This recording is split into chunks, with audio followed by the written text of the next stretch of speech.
les médias, ils ont toujours voulu dénigrer Hasna.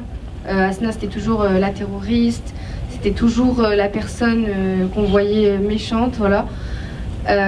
Sauf que la réalisatrice, du coup Dina, elle a essayé de passer un message à travers ce film. C'est Hasna, elle a toujours voulu aider les gens. Elle a toujours voulu elle aimait tout le monde, mais elle, personne l'aimait. Donc le seul chemin qu'elle a pu prendre, c'est celui de son cousin, donc Abaoud, parce que personne l'aimait, elle était aimée de personne. Mais du coup, le seul chemin qu'elle a pu prendre, c'était celui de son cousin.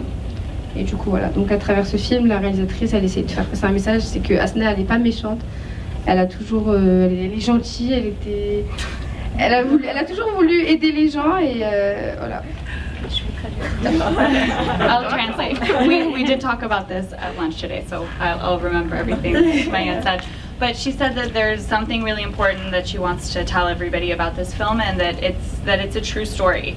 And these little girls really lived, and they really were separated and put in separate foster homes, and they really slept in garbage cans. And when she was putting herself in the role to play Hasna, she really dug deep, and the reason you see her crying in the film is because she was thinking about the life that little Hasna lived, and that she had to go through all of this. And she also wants to say that it's really important, and what moved her about what Dina did with this film is that Hasna was really shown to be a monster and villainized in the media in France, and what the film shows is that she really was trying to be a good person, and she was trying to join the army and trying to do something, but the only path that she could take was the one with her cousin. And so that shares an important message, and that's the message that Dina shared in the film. How impressed are we with how eloquent she is? My God,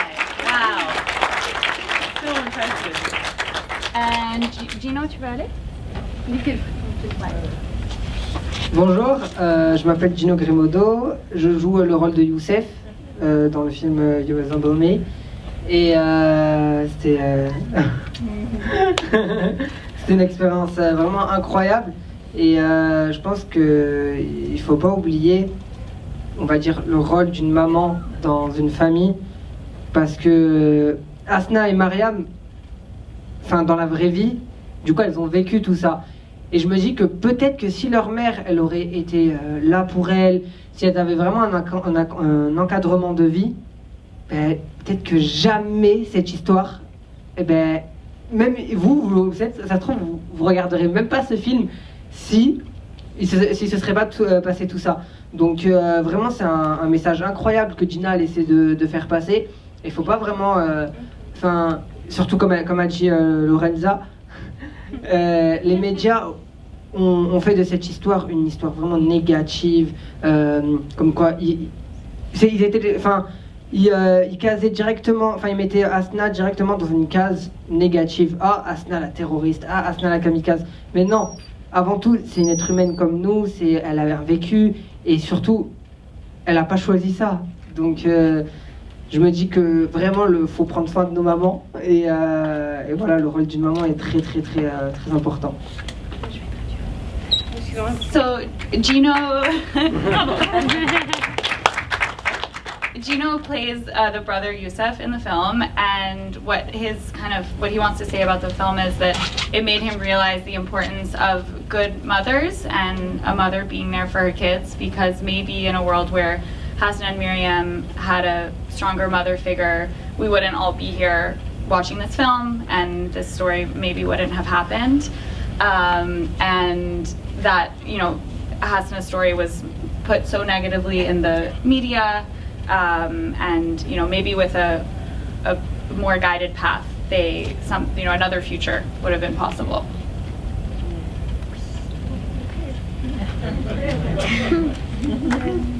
Bonjour, je m'appelle Ilonna, c'est ma sœur et mon frère.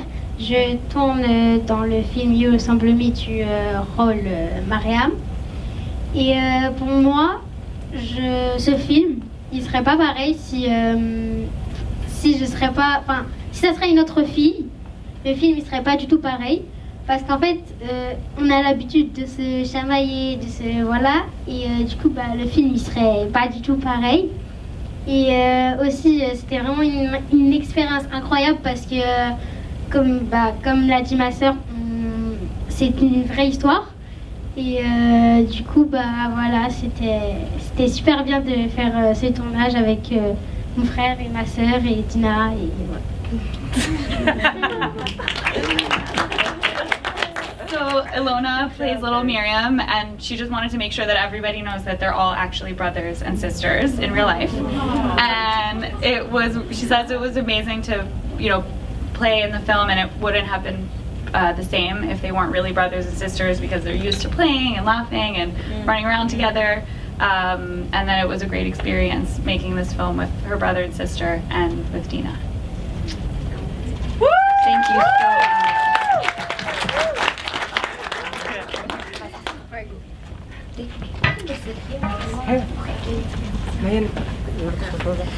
Dina, can we start by you sharing how the film began? Sure. I was actually at the scene shortly after the explosion went off. So I reported for Vice News at the time that Hasna was the first female suicide bomber, which turned out to be fake news. And I felt so guilty that I had contributed to a fake news headline. And I went to go find her mother. And when I found her mother, she turned away all journalists and all filmmakers, and she kept me at the door for like 20 minutes. And she showed me a picture of her daughter as a child, and she said, "This is my daughter," and not the woman who looks very scary in the news with the niqab on. And she let me into her home eventually, and she told me it was because I resembled her daughter who had died tragically in this way. And she's like, "Oh, like you look alike, and you're like the same age, and you laugh like her." And I was really spooked out by that mirror, but also intrigued because I wanted to understand like how I was actually like this woman caught in this headline, who seemed so inhumane. Like once, because of the action that she took, or her interest or fascination with ISIS, she instantly got dismissed as being someone we can throw away, someone who we don't want to understand, someone who's a monster. And yet, I was like, I believe it's the most important people we need to understand are the people that are deemed monsters, because they are a part of our society and they affect our world and they affect our security. So we need to know who they are. And the news is a very, unfortunately, sensationalized, even fictitious way of experiencing the story.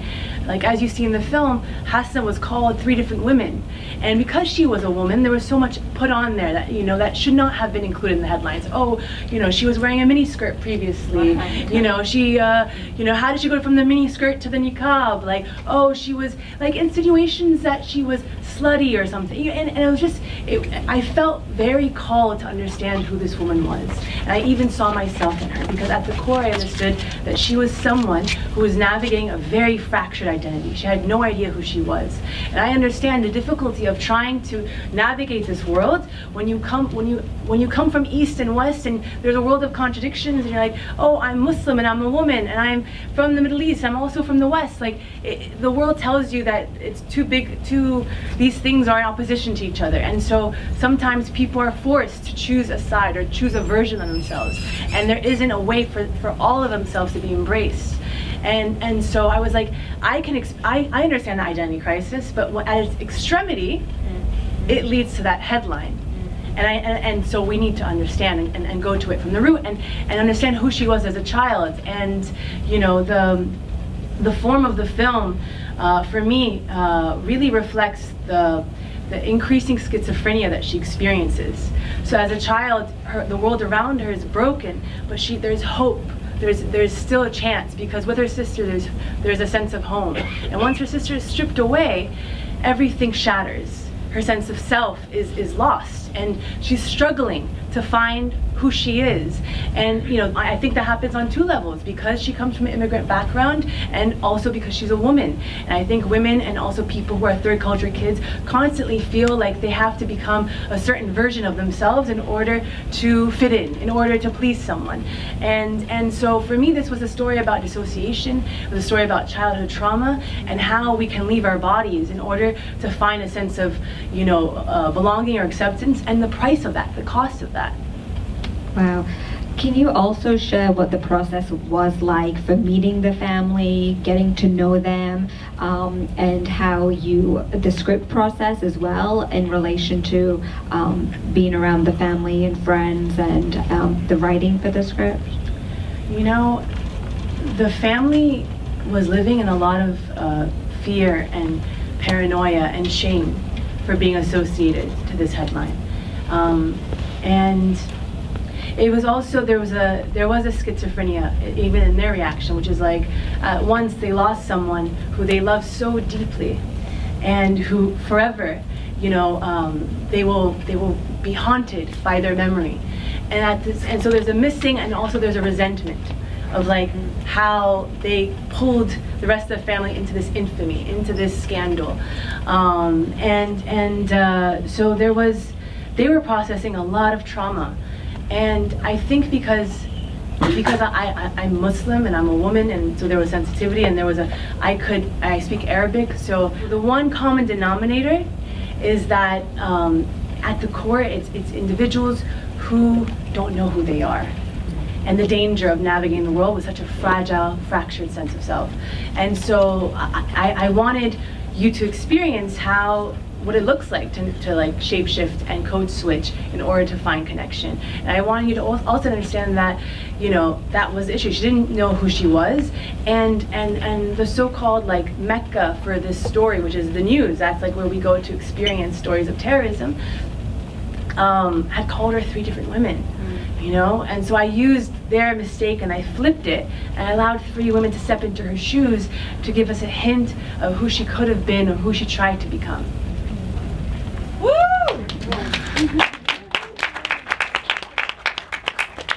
Can you also tell us more about how you found this amazing cast and the rehearsal process and working with such young actors and such a heavy topic? What were the conversations that you had in regards to the film and the subject matter? I mean, these kids are sensational, right? Yes. They're so wildly talented. I'm so proud of them. I'm so proud that this is their first time in the U.S. And you know, they always told me from like the first audition, they're like, yeah, but are you gonna take me to like California? And I was like, yeah, definitely. If the film goes to California, we're going. And so lo and behold, here we are. And I'm so happy that, you know, we're all together celebrating this film, and I'm proud of them because they worked so hard on this film. They deserve all the success that comes, you know. Yeah, they really do, and you know, they're so strong. Like in the film, like you see the close knit relationships as children between between Mariam, Yusuf, and Hasna. In reality, these kids are they're soldiers. You know what I mean? They have each other's back. They're like, you know, there's such a deep love and like survival instinct, and they teach me so much. You know, and and I feel like the rehearsal process, we did a lot of rehearsals. This is their first time acting. They've never acted before. That's incredible. But yeah, I knew as soon as I saw them that they were the kids, you know? It was like so instinctual. And they really, you know, they dug deep because this film was a challenging one. It required them to really go into very kind of darker waters of emotion, and they were able to deliver. So, I mean, yeah, but I think it's also it's a testament to how, you know, how things in France do feel also very tense right now. You know, like you have at the moment, you know, there is an ongoing trial for this attack, and you also have presidential elections that are coming up, and you know, one of the candidates who's like leading in the polls, his name is Eric Zemmour. He's very Trumpian, and he gets like more popularity by saying like we should ban names that are not truly French, And so it's tense in France, and so I think these kids had something to pull from. I want to open it up for audience questions. Does anybody in the audience have a question? Yes, in the front? The front here, yeah. I want to say salam. Salam. Merci. Thank you. This is an incredible movie. It's so important that our Palestinian people and our Middle Eastern are understood, and that the mother and our beautiful country, Palestine, are the victims, and that there will always be this problem in the world. If you have victims, then they don't carry the gun, but they're called a terrorist. And I understand this as an Irish person, and this movie is powerful. And I want to ask, are you children French Palestinian, or where are you French? How do you identify? Quelles sont vos origines? Algerian. Nigerian? Yeah. Algerian. Algerian, okay. Thank you so much. You are incredible. Thank you. I've got to go, but Thank you for sharing. I really appreciate this. There's a question right at the back of the theater there. I see you, yes. First, I want to say thank you to your cast as well. Very special. Could you just we talk can't a hear little you. louder, sorry? Thank you for being here. The film was very special. All very beautiful and glad you're here. My question is just, I'm curious about, what you feel is the biggest lesson you learned from making this film. And I also just want to say I really respect and admire the fact that you made a film about what it means to be alive, existentialist country we find ourselves in. Thank you so much. I think that the lesson that still is very, very present in our world is that there's so much fragility right now. And it seems to only be increasing in the world, and we cannot afford to throw people away and to not try to understand them and to be just quick to vilify them, because if we do, we're not gonna make it out of your life. I mean, like, we're all in this together, whether we like it or not.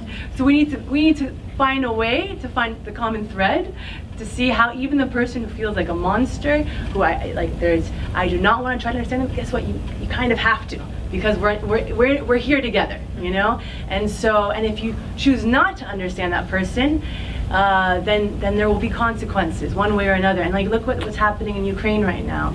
Like, the world is fragile, and like, whatever we can do to try to come to a place of like peace and understanding, as opposed to just racing towards violence, is very much necessary. And that I think that young people with a lot of energy and willpower, if it's not directed into the right place, then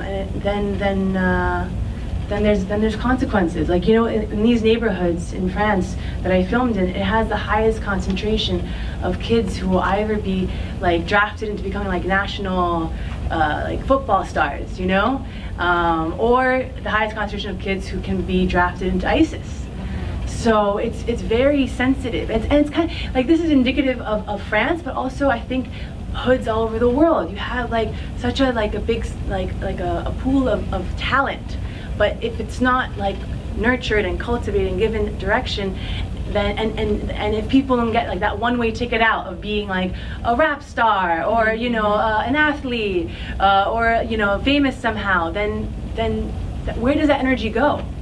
So I think that's the most important thing I'd like for people, and also for people to be able to see themselves in those that they vilify, which I think is very hard. Like, even personally, when in a moment of like such like anger towards someone, I'll be like, well, they just don't get it, and it's like, okay, cool, but like, that's easy to go there. It's easy to just be angry with someone, but what's even more difficult and actually more productive is like, okay, why is this person showing up like this, and how can I find a way to work with them, you know, to deal with it, because they're doing the best they can. Even if it's showing up terribly, they're doing the best they can, you know. And so this film is never meant to like wash Hasna's hands clean or to absolve her of anything, but this is definitely to try to get to the root of how this cycle of violence happens, even from a purely national security perspective, because we you know, we need to understand.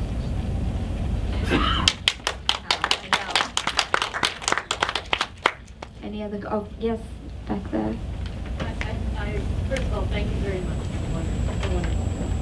Thank you. I really appreciate it. I'm curious how you got involved with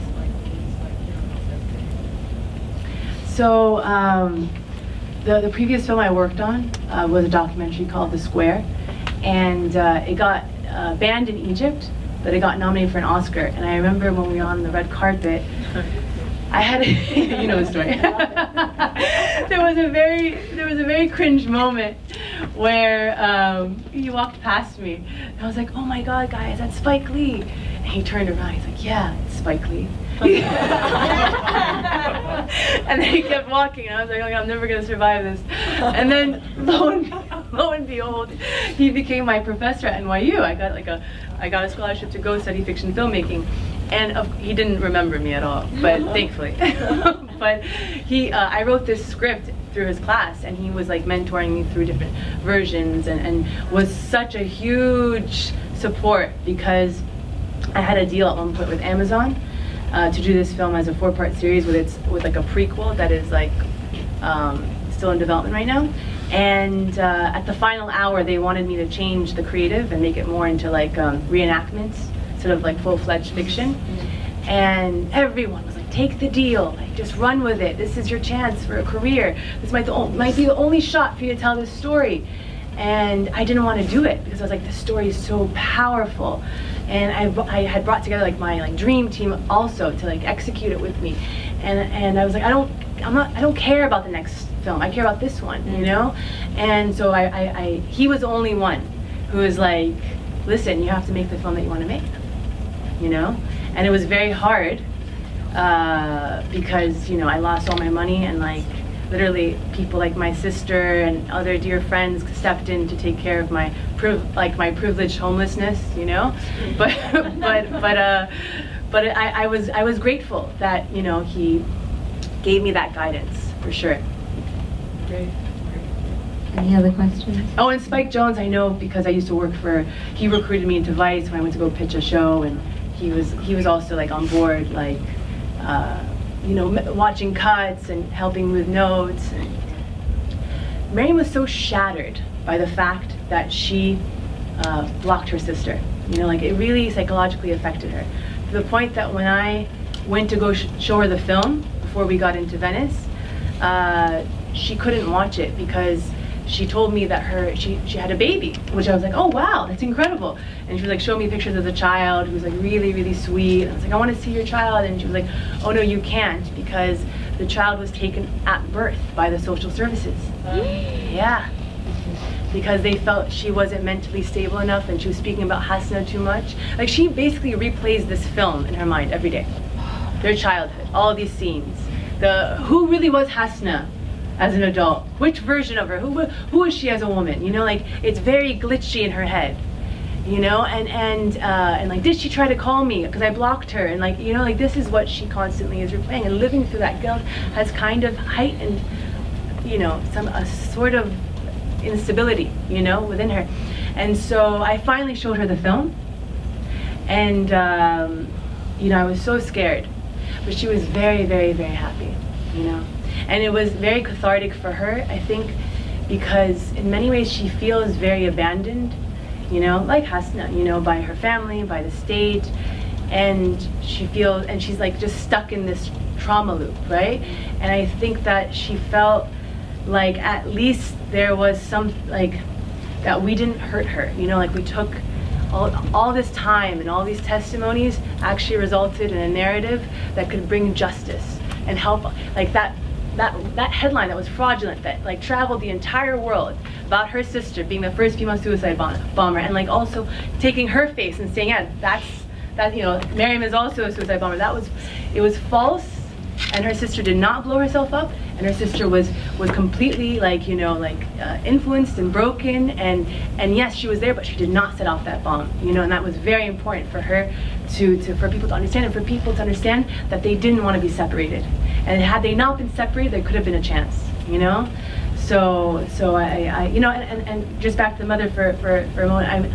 I remember after the morgue when I went back to the home with the mother, and Yusuf, the brother, was there, and he said on camera, because I was filming, he said, if you want to know why Hasna died, it's very simple. It's this woman's fault, and he pointed to the mom. And the mom turned, and she was like petting her cat. She was like, "What? All parents beat their kids, no?" And at least I wasn't like, the mother of their cousins, which is like Abaoud. She used to, my sister used to beat her son so terribly that they couldn't go to school because the bruises would show, but she said it very earnestly, and she's like, and you should have seen what my father did to me, right? So you understand it's a cycle, and so on some level, I think she was incapable of taking care of her children, and that's why state services stepped in. But I think this is where there was damage, and that I think there was no cultural sensitivity to where these kids are coming from. That they're Muslim, so they're not going to eat certain things, and certain things are culturally important to them. It was like pressed upon them to be French. But at the end of the day, even if they try to be French with all their might, because of their names, because of the way they look, they're different. You know what I mean? So that's, like in France there's a statement of la vie ensemble, let's just all live together and forget about where we actually come from originally. And that's a beautiful principle in theory, but it's not actually upheld in practice, right? Because who we are and where we come from actually plays a part in who we are in the world, right? And how people perceive us. I'll never forget in France when I was doing interviews for this, and people sometimes would refuse to speak to me at the final hour because I said to them I was Muslim. And they're like, see, that's part of the problem, that you identify as Muslim. And I was like, why is that part of the problem? It's like, why can't I be Muslim and also appear modern to you? Why can't I just be myself in my full multiplicity? Why are you forcing me to choose? Only then to treat me at the end like an Arab Muslim girl.